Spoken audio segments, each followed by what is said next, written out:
बिस्मिल्लाहिर्रहमानिर्रहीम सल्लल्लाहु अलैहि व आलिहि वसल्लम। नियत कितनी भी अच्छी हो, दुनिया तुम्हें तुम्हारे दिखावे से जानती है, और दिखावा कितना भी अच्छा हो, अल्लाह तुम्हें तुम्हारी नियत से जानता है। बेशक अल्लाह खूब वाकिफ है दिलों के हाल से और ख्यालों की बात से। अस्सलाम वालेकुम एवरीवन, मेरा नाम है नूर। तो माशाल्लाह जी, आज की जो मिरेकल स्टोरी है ये बहुत प्यारी मिरेकल स्टोरी है और मैं इसको इंशाल्लाह 2 पार्ट्स में कवर करूंगी। इन सिस्टर ने मेरे साथ स्टार्टिंग से अपनी जर्नी जो है वो शेयर की है और माशाल्लाह से ये सिस्टर जो हैं वो मेरी ग्रुप की मेंबर्स भी हैं। तो इसी के साथ शुरू करती हूँ जी मैं आज की मिरेकल स्टोरी। ये सिस्टर कहती हैं, अस्सलाम वालेकुम नूर अप्पी, आज मैं अपनी मिरेकल स्टोरी शेयर कर रही हूँ। मैं चाहती हूँ कि इस स्टोरी से सबको बहुत ज़्यादा उम्मीद मिले और मेरी स्टोरी से लोग बहुत ज़्यादा इंस्पायर हों और अल्लाह सुब्हाना व तआला की तरफ मुतवज्जे हो। और अगर कोई मेरी स्टोरी सुनने के बाद अल्लाह की तरफ लौट आता है तो मेरे लिए बहुत ज़्यादा खुश नसीबी की बात होगी, इंशाअल्लाह, आमीन सुम्मा आमीन। तो ये आज से 5 साल पहले की बात है। मैं किसी इंसान से बहुत ज़्यादा मोहब्बत करती थी, लेकिन वो एक हराम रिलेशनशिप था। ये बात मुझे आज समझ आती है, क्योंकि विदाउट निकाह किसी भी नामहरम के साथ रिलेशनशिप में रहना और कांटेक्ट रखना हराम होता है। ये बातें मैं अब समझती हूँ। अल्लाह ताला मुझे माफ़ फरमाए, आमीन। और अल्लाह ताला मुझे और हिदायत अता करें, आमीन। आगे ये सिस्टर बताती हैं कि हम दोनों की शादी जो थी वो आपस में फिक्स हो गई थी फैमिली के ओपिनियन से। उसके बाद बीच में कोरोना का टाइम आ गया, तो कुछ अरसे बाद मुझे पता चलता है कि उस लड़के की जो फैमिली है उन्होंने उस लड़के का जो निकाह है वो कर दिया है बहुत धूमधाम से, मेरी फैमिली को बिना इन्फॉर्म किए और मुझे बिना बताए।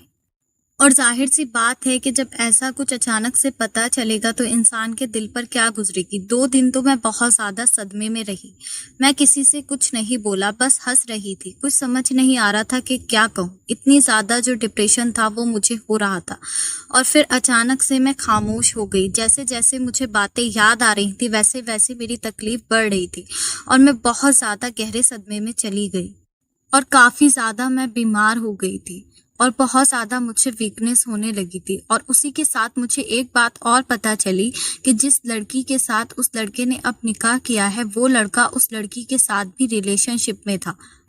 और ये बात मुझे उससे पहले नहीं पता थी कि वो लड़का किसी और लड़की के साथ रिलेशनशिप में भी है।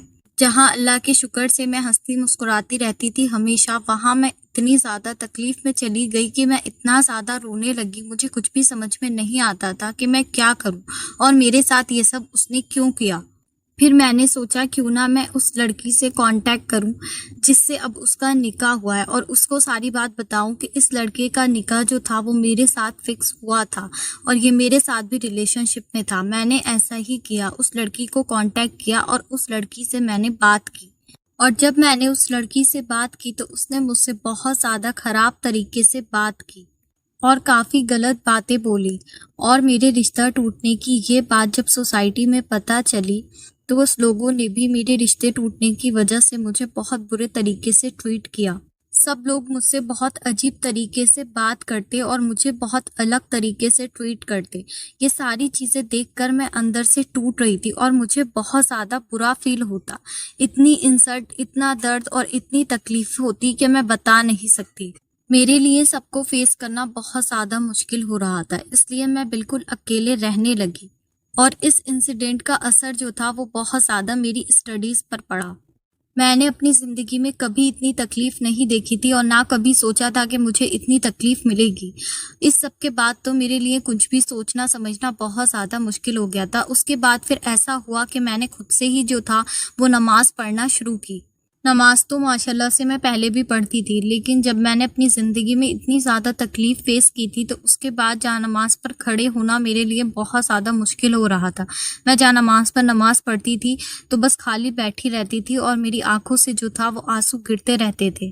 और कभी कभी ऐसा भी होता था कि मैं कोई सूरत जो थी वो नहीं पढ़ पाती थी, मेरी ज़ुबान जो थी वो लड़खड़ाती थी और आंखों से बहुत ज़्यादा आंसू गिरते थे।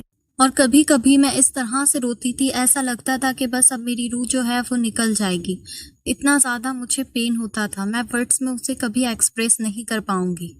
اور اس سارے دکھ کی وجہ سے میرے 12th بورڈ ایگزام جو تھے وہ خراب ہو گئے. جہاں میں اپنے کلاس کی ٹاپ کرنے والی لڑکی تھی وہاں پر میرے 4 سال جو تھے پڑھائی کے وہ خراب ہو گئے، کیونکہ ڈاکٹرز نے بھی بولا تھا کہ مجھے ہر چیز سے جو ہے وہ فری کر دیں. میں بہت زیادہ ڈپریشن میں ہوں. ڈاکٹر نے بولا کہ جب میں ٹھیک ہو جاؤں گی تب میں اپنی اسٹڈیز جو ہے انہیں کنٹینیو کروں گی. اور الحمدللہ اس سب میں میری فیملی نے مجھے بہت زیادہ سپورٹ کیا اور میری فیملی نے مجھے بچانے کے لیے یہ ڈیسیژن لیا. پھر الحمدللہ اللہ کا رحم و کرم ہوا اور اس کے بعد میں دھیرے دھیرے ریکور ہونے لگی. ریکور ہونے کے بعد ماشاءاللہ سے میں ریگولر بیسس پر نماز پڑھ رہی تھی، جیسے سب لوگ اپنی ریگولر روٹین میں نماز ادا کرتے ہیں. اور پھر اس کے بعد الحمدللہ میں نے پھر سے 11th کلاس میں ایڈمیشن لیا اور اپنی اسٹڈیز کو آگے بڑھایا. اور میں نے سوچا کہ میں لائف میں جو ہے وہ آگے بڑھوں گی اور اب اس پین سے میں خود کو جو ہے وہ باہر نکالوں گی. اور الحمدللہ اس سب میں اللہ تعالیٰ نے میری بہت زیادہ مدد کی. اور اس سب کے دوران میری فیملی میں ایک جان پہچان کے میرے بڑے بھائی ہیں. ایک دن ان بھائی نے مجھے بولا کہ میرا ایک فرینڈ ہے جو آپ کو بہت زیادہ پسند کرتا ہے اور آپ سے نکاح کرنا چاہتے ہیں. پھر میں نے پوچھا بھائی کون ہے، وہ کیا کرتے ہیں؟ تو انہوں نے کہا کہ میں نے انہیں بتا دیا کہ آپ بہت زیادہ ڈیسنٹ فیملی سے بلانگ کرتی ہیں اور بہت زیادہ اچھی لڑکی ہیں، پہلے کبھی بھی ریلیشن شپ میں نہیں رہی ہیں. پھر بھائی نے کہا کہ میں نے ان سے بول دیا ہے کہ وہ آپ کی فیملی سے بات کریں آپ کے لیے. اب یہاں جو ہے جی میں کچھ پوائنٹ آپ کے ساتھ ڈسکس کروں گی ان کی اسٹوری سے ریلیٹڈ. اس کے بعد انشاءاللہ جو ہے میں نیکسٹ پارٹ میں اس کو کمپلیٹ کروں گی.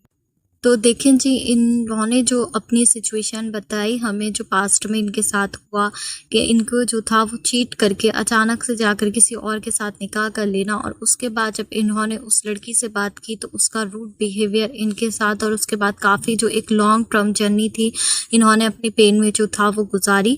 تو دیکھیں جی پہلی بات تو یہ ہے کہ دنیا میں اللہ تعالیٰ نے پہلے ہی قرآن پاک میں یہ فرما دیا ہے کہ میں بہت سخت جو ہے وہ آزمائش لوں گا، آپ لوگ جو ہیں وہ ثابت قدم رہنا. تو آزمائش تو یہاں پر سبھی کی تھی، ان کی بھی تھی، ان کی بھی تھی اور اس لڑکی کی بھی تھی. اور ایک بات جو ہمیشہ کہی جاتی ہے کہ اللہ تعالیٰ جن کو آزماتے ہیں وہ ان کے نیک بندے ہوتے ہیں. تو آزمائش تو سب کی ہوتی ہے، لیکن آزمائش میں جو تکلیف سے گزرتا ہے، جو صبر کرتا ہے اور جو ٹوٹتا ہے، وہی اللہ تعالیٰ کا جو ہوتا ہے وہ نیک بندہ ہوتا ہے. کیونکہ دیکھیں ہمارا جو پرپس ہے وہ یہ پرپس ہے کہ آپ لوگ خود سے سیکھیں. تو عائشہ سسٹر اور میری جو تھنکنگ تھی وہ کافی حد تک جو تھی وہ ایک دوسرے سے ملتی تھی. یہی وجہ تھی کہ میں نے اپنی اسٹوری جو تھی وہ عائشہ سسٹر کے ساتھ شیئر کی. تو کہنے کا مطلب یہ ہے کہ آپ لوگ جو ہیں وہ خود سے عمل کریں. اگر آپ ویڈیو سن رہے ہیں تو ساتھ میں اس میں عمل بھی کریں. اس کے پوائنٹ جو ہم آپ کے ساتھ ڈسکس کرتے ہیں ان پہ بھی دھیان دیں، کیونکہ ہماری کوشش یہ ہوتی ہے کہ آپ اللہ تعالیٰ سے جو ہیں وہ مکمل جڑ جائیں. اللہ تعالیٰ سے جڑنے کا مطلب یہ ہوتا ہے کہ اپنے اللہ تعالیٰ کی راہ میں جو ہے وہ ہر چیز کو قربان بھی کرنا پڑتا ہے، صبر بھی کرنا پڑتا ہے، آزمائشیں بھی فیس کرنی پڑتی ہیں. ایسا کچھ نہیں ہے کہ بنا کسی تکلیف کے جو ہے وہ اللہ سبحانہ و تعالیٰ کی محبت مل جاتی ہے. ہمارے اوپر تو پھر بھی اللہ تعالیٰ اتنی سخت آزمائش نہیں ڈالتے ہیں جتنی سخت آزمائش اب سے پہلے حضرت یوسف علیہ السلام نے یا اور جو نبی تھے انہوں نے دی ہے. تو آپ لوگ کی لائف میں اگر ایسی کوئی سچویشن آتی ہے تو وہ آپ کا ٹیسٹ لینے کے لیے آتی ہے، جیسے سچویشن ان لڑکی کی جو لائف میں تھی وہ آئی اور تینوں کے لیے آزمائش تھی. لیکن جس نے ان کے ساتھ چیٹنگ کی اور اس لڑکی نے جنہوں نے ان کو ذلیل کیا، تو آج آپ دیکھیں کہ اللہ تعالیٰ نے ان کو جو تھا وہ اپنے ساتھ جوڑ لیا، اپنی محبت عطا کر دی. اور اگر ایسی سچویشن میں کسی بھی لڑکی کو یہ لگتا ہے کہ وہ آگے بڑھ رہی ہے یا پھر وہ جو ہے وہ بالکل کریکٹ ہے، یا کسی لڑکے کو ایسا لگتا ہے کہ چیٹنگ ہم نے کر لی ہے اور آگے جو ہے لائف میں سب کچھ 100% جو ہے وہ پرفیکٹ جانے والا ہے، تو اللہ سبحانہ و تعالیٰ از دا بیسٹ پلانر. اور آپ لوگ کیا دوسرے کے ساتھ گیم کھیلتے ہیں، اللہ تعالیٰ جو ہے وہ بہت زیادہ بہترین گیم کھیلتے ہیں. اور یہاں آپ کو ایک چیز اور بتا دوں کہ جو گرلس جو ہوتی ہیں وہ ان چیزوں کے لیے، یعنی کہ حرام ریلیشن شپ کے لیے، پھر اوپر سے وہاں پر جو ہوتا ہے وہ دوسرے بندے یا بندی کو جو ہے وہ تکلیف پہنچا کر جو ہے عمل کرتی ہیں یا وظیفے کرتی ہیں، تو آپ کو ایسا لگتا ہے کہ وظیفے ایکسیپٹ ہو جائیں گے. نہیں، اس کی رچت جو ہے وہ آپ لوگ کو ہو جاتی ہے. اور ایسے میں اگر آپ کو अल्लाह सुबहाना व तआला ने वो चीज़ दे भी दी आपके फोर्स करने में, क्योंकि अल्लाह ताला तो सबके हैं, आपको आजमाने की नीयत से वो चीज़ आपको मिल भी गई तो वो ज़्यादा लॉन्ग टर्म तक जो है वो नहीं रुकती है। अक्सर मुझसे कमेंट सेक्शन में सवाल पूछा जाता है कि वजीफ़े क्यों नहीं करने चाहिए। तो वजीफ़े नहीं करने के जो रीज़न होता है एक्यूरेट, वो यही रीज़न होता है क्योंकि वजीफ़े करने को इसीलिए मना किया जाता है कि अपनी सिचुएशन तो देखते नहीं हैं, अपनी प्रॉब्लम तो देखते नहीं हैं, बस वजीफ़ा करने बैठ जाते हैं। क्योंकि बहुत सारे जो लोग होते हैं उन्हें हराम हलाल में, जायज़ नाजायज़ में फ़र्क ही समझ में नहीं आता है। उन्हें 100 या 1000 टाइम भी समझाओ तो वो आपको ही गलत बोल देते हैं और फिर वो वजीफ़े कर लेते हैं और रुज्जत को जो है वो अपने पीछे खुद ही लगा लेते हैं।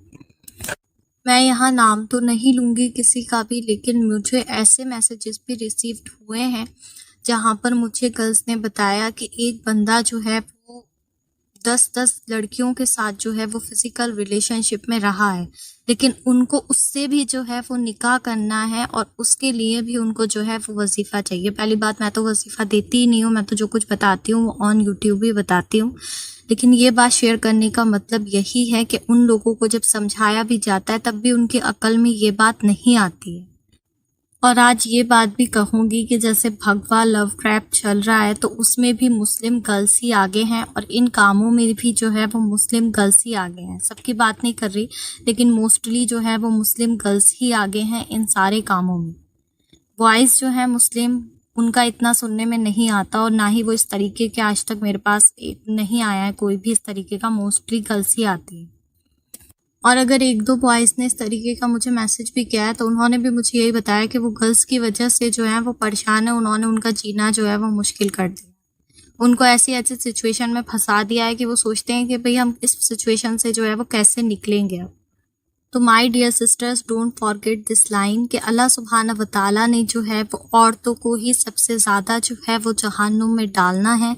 दूसरी बात यह है जी कि कुरान शरीफ के हर आयत तो आप छोड़े जी, एक एक वर्ड के जो हैं वो मुवक्किल होते हैं। जब आप उस चीज़ को गलत तरीके से, गलत इंटेंशन के साथ मिस यूज़ करेंगी, कुरान शरीफ की आयतों को गलत तरीके से पढ़ेंगी अपने गलत मकसद के लिए, हराम मकसद के लिए, तो वो आपके लिए कभी भी जो है वो बेनिफिशियल नहीं होंगी, बल्कि आपको उसका जो है वो नुकसान ही उठाना पड़ेगा।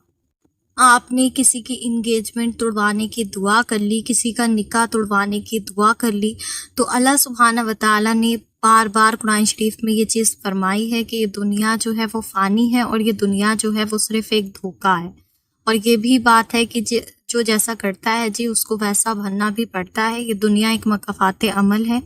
तो आपने अगर आज ये चीज़ की है तो इन द फ्यूचर वो चीज़ आपके बच्चों के साथ भी हो सकती है। सो प्लीज़ बी केयरफुल, अपनी इंटेंशन को जो है वो प्योर रखें और उसके बाद जो है वो गुनाहों से दूर रहकर अल्लाह ताला को जो है वो राज़ी करें अपनी हर दुआ के लिए, अपने हर चीज़ के लिए, अपनी हर ख्वाहिश के लिए। तो इंशाअल्लाह अल्लाह ताला जो है वो ज़रूर दुआओं को कबूल फरमाते हैं और ज़रूर जो है वो आपकी मदद करते हैं। जैसे ये सिस्टर अपने फेस में बिल्कुल क्लियर है और बहुत ज़्यादा ये प्योर सोल लड़की हैं जिनकी मैंने ये स्टोरी शेयर की है। आगे आपको इनकी स्टोरी में जो है वो पता चलेगा इंशाल्लाह। सो इसी के साथ मुझे दीजिए इजाज़त, इंशाल्लाह मिलती हूँ नेक्स्ट वीडियो। तब तक मुझे और उम्मत मुस्लिमा को लाजमी अपनी दुआओं में याद रखें।